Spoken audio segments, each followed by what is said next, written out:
വലതുവശത്തേക്കുള്ള ഞാൻ ഭയങ്കര രീതിയിലുള്ള എക്സ്പെക്ടേഷനിലൂടെ കണ്ടിട്ടുള്ള ഒരു ജിത്തു ജോസഫ് പടമായിരുന്നു. ബട്ട് എവിടേക്കോ ഈ ഒരു ചിത്രം എനിക്ക് സാറ്റിസ്ഫൈ ആകാതെ പോയി. ഫസ്റ്റ് ഓഫ് ഓൾ ഈ ഒരു സിനിമ എനിക്ക് കണ്ടു തുടങ്ങി അല്ലെങ്കിൽ ഒരു പകുതി ഒരു 10-15-20 മിനിറ്റ് ആകുമ്പോൾ നമുക്ക് ഏകദേശം ഈ ഒരു സിനിമയുടെ പ്ലോട്ട് മനസ്സിലാകും, എങ്ങോട്ടാണ് കഥ പറഞ്ഞു പോകുന്നതെന്ന്.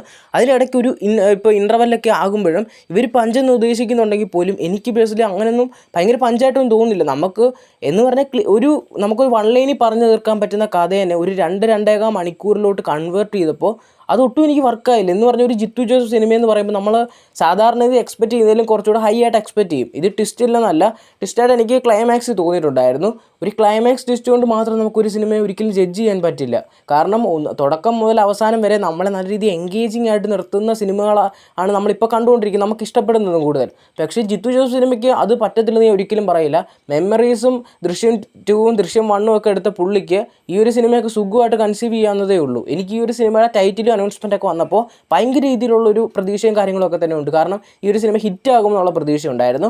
കാരണം ജിത്തു ജോസഫ് ബിജു മേനോനെയും ജോജു ജോർജിനെയും ഒക്കെ വെച്ച് ചെയ്യുന്നതാണ് എനിക്ക് ആദ്യം തന്നെ ഒരു ക്യൂരിയോസിറ്റി തോന്നിയത്. കാരണം ജോജു ജോർജും ബിജു മേനോനും ഒരു ചിത്രത്തിൽ ഒരുമിച്ച് വന്നിട്ടുണ്ടോ എന്ന് എനിക്കറിയില്ല. പക്ഷേ ഒരു ത്രില്ലർ ചിത്രത്തിൽ അവർ മെയിൻ ലീഡ് വരുമ്പോൾ ഉള്ളൊരു ക്യൂരിയോസിറ്റി ആയിരുന്നു. പക്ഷേ തുടക്കം തന്നെ ബിജു മേനോൻ എന്ന ക്യാരക്ടറിൻ്റെ മുഴുവൻ നമുക്ക് ആ ബിജു മേനോൻ എന്ന ക്യാരക്ടർ എങ്ങനെയുള്ള ഒരു പോലീസുകാരനാണെന്ന് കാണിച്ചു തരുന്നുണ്ട്. പിന്നെ ഒരു പകുതി ആകുമ്പോൾ തന്നെ ഏകദേശം എന്ന് പറഞ്ഞ സിനിമ പറഞ്ഞു തീർക്കാൻ വെച്ച പ്ലോട്ട് ഏകദേശം തീർന്നു. പിന്നെ അതിനെ വലിച്ചു നീട്ടി ഒരു 2-2.25 മണിക്കൂർ കഥ പറഞ്ഞു പോകുന്നു. അത് എന്ത് പറ്റിയെന്നറിയില്ല ജിത്തു ജോസഫ് സിനിമകൾക്ക്. നമ്മൾ അങ്ങനെ വലിയ സംഭവങ്ങളൊന്നും പ്രതീക്ഷിച്ചില്ലെങ്കിൽ പോലും ഒരു മിനിമം നമ്മളിരുന്ന് ത്രില്ലടിപ്പിച്ചിരുത്താൻ പറ്റുന്ന ഒരു സിനിമയെങ്കിലും ആണെങ്കിൽ കുഴപ്പമില്ല. പക്ഷേ ഞാൻ ത്രില്ലടിപ്പിച്ചിരുത്താൻ ഉദ്ദേശിച്ച് ട്വിസ്റ്റോട് ട്വിസ്റ്റ് എടുത്ത് ത്രില്ലടിപ്പിച്ചിരുന്ന കാര്യമല്ല.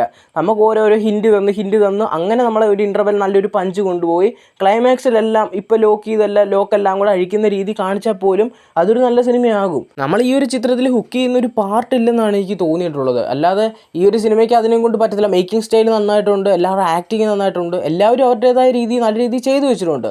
പക്ഷേ അത് തിരക്കഥ ഒട്ടും പോരാ, അല്ലെങ്കിൽ ഒരു ഗ്രിപ്പിംഗ് അല്ലാത്ത തിരക്കഥ തന്നെയാണ് ഈ ഒരു സിനിമയ്ക്ക് ഒട്ടും വർക്കാവാതെ പലവർക്കും പോയെന്ന് എനിക്ക് തോന്നിയിട്ടുണ്ടായിരുന്നു.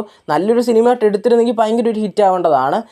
ഇതിനിപ്പോൾ നുണക്കുഴിക്ക് ശേഷമൊക്കെ ഇറങ്ങി ഇപ്പോൾ ഒരു പുള്ളി ഡൗൺ ആയിട്ട് നിൽക്കുന്ന സിറ്റുവേഷനിൽ എനിക്ക് പ്രതീക്ഷ ഉണ്ടായിരുന്ന ചിത്രം ഇതാണ്. കാരണം ദൃശ്യം 3ക്ക് മുമ്പേ അത്യാവശ്യം ഹിറ്റ് അടിക്കാൻ പറ്റിയ ഒരു ത്രില്ലർ ഐറ്റം തന്നെയാണ് വലതുവശത്തെ കള്ളനെന്ന് ഞാൻ പ്രതീക്ഷിച്ചിട്ടുണ്ടായിരുന്നു.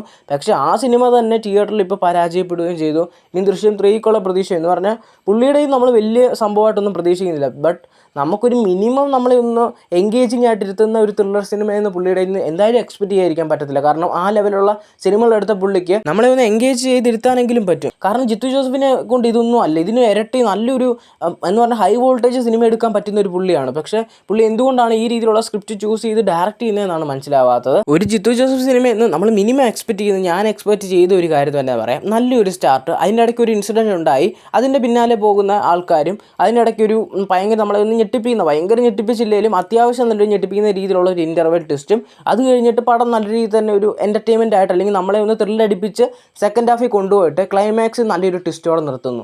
ഇത്രയേ ഉള്ളൊരു ജിത്തു ജോസഫ് സിനിമയിൽ നമ്മൾ യൂഷ്വലി എക്സ്പെക്റ്റ് ചെയ്യുന്നത്.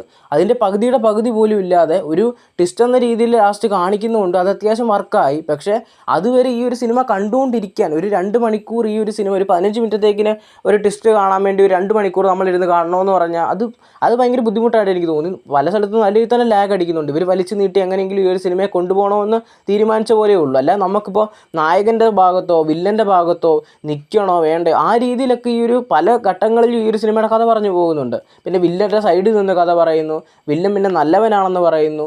എന്നാൽ ഈ വില്ലനെ ആദ്യമായിട്ട് ഇങ്ങനെ നല്ല രീതിയിൽ തന്നെ കാണിച്ചിട്ട് പിന്നീട് പുള്ളി മോശക്കാരനാകുന്ന രീതി കാണിച്ചാലും അത്യാവശ്യം കുഴപ്പമില്ല. അപ്പോൾ നമുക്ക് എപ്പോഴും കണ്ടുമടുത്ത സിനിമകളുടെ ഒരു ടെംപ്ലേറ്റ് വരും എന്ന് പറഞ്ഞ് തുടക്കമേ ഇങ്ങനെ കാണിച്ചിട്ട് എല്ലാ കാര്യവും തുടക്കം തന്നെ കാണിച്ചു തന്നിട്ട് പിന്നെ നമുക്ക് തന്നെ അറിയാൻ പറ്റും ക്ലൈമാക്സ് ഇങ്ങനെ ആയിരിക്കും നടക്കുക. പക്ഷേ അത് നടക്കുക എന്ന് പറഞ്ഞു അതേ രീതിയിൽ തന്നെ കഥ പറഞ്ഞു പോയി, അതേ രീതിയിൽ തന്നെ സിനിമ അവസാനിപ്പിക്കുകയും ചെയ്തു. അതുകൊണ്ടാണ് എനിക്കൊരു ജിത്തു ജോസഫ് പടം എന്ന രീതിയിൽ ഒട്ടും സാറ്റിസ്ഫൈ ആകാതെ പോയ അടുത്തൊരു ത്രില്ലർ ചിത്രമായി മാറിയിരിക്കുകയാണ് വലതുവശത്തെ കള്ളൻ. തിയേറ്ററിൽ നല്ല രീതിയിലുള്ളൊരു ഹിറ്റ് ആവാൻ ചാൻസ് ഉള്ള ഒരു പൊട്ടൻഷ്യൽ ഉണ്ടായിരുന്ന ചിത്രത്തിന് ഒരു വിജയിക്കാതിരിക്കാതെ പോയി. ഇനി എനിക്ക് ആകെ പ്രതീക്ഷയുള്ള ദൃശ്യം 3യിലാണ്.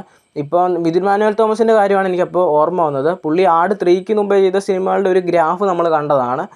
പുള്ളി തിരക്കഥ എഴുതി ചെയ്തതും പുള്ളി ഡയറക്റ്റ് ചെയ്ത ഓസ്ലർ ഉൾപ്പെടെയുള്ള സിനിമകളുടെയൊക്കെ തന്നെ നമ്മൾ ബോക്സ് ഓഫീസ് പെർഫോമൻസ് കണ്ടിട്ടുണ്ട്. പക്ഷേ പുള്ളി ഹാർഡ് വർക്ക് എല്ലാം ചെയ്ത് പുള്ളിയുടെ ഡെഡിക്കേഷനും എഫേർട്ടിൻ്റെ ഒക്കെ റിസൾട്ടായിരുന്നു ആട് 3യിൽ കണ്ടിട്ടുള്ളത്. അതുപോലെ തന്നെ ദൃശ്യം 3യിൽ പുള്ളിയുടെ ആ ഒരു എഫേർട്ട് എന്ന് പറഞ്ഞാൽ ഇതുവരെ ചെയ്തതിൽ നിന്ന് കുറച്ച് ഡിഫറൻ്റ് ആയിട്ട് നമ്മളെയൊന്നും അത്യാവശ്യം ഒരു മിനിമം ത്രില്ലടിപ്പിക്കുന്ന രീതിയിലെങ്കിലും കൊണ്ടുപോയി നല്ലൊരു എൻഡിങ്ങിൽ എത്തിക്കുമെന്നുള്ള ഒരു പ്രതീക്ഷയും കാര്യങ്ങളൊക്കെ തന്നെയുണ്ട്. എന്തായാലും ദൃശ്യം 3 ആയാലും നല്ല രീതിയിൽ വന്നിട്ട് ആ ഒരു പഴയ ജിത്തു ജോസഫ് ഒരു കിഡിനെ കമ്പാക്ക് അടിക്കട്ടെ എന്നൊക്കെ തന്നെയാണ് പ്രതീക്ഷിക്കുന്നത്.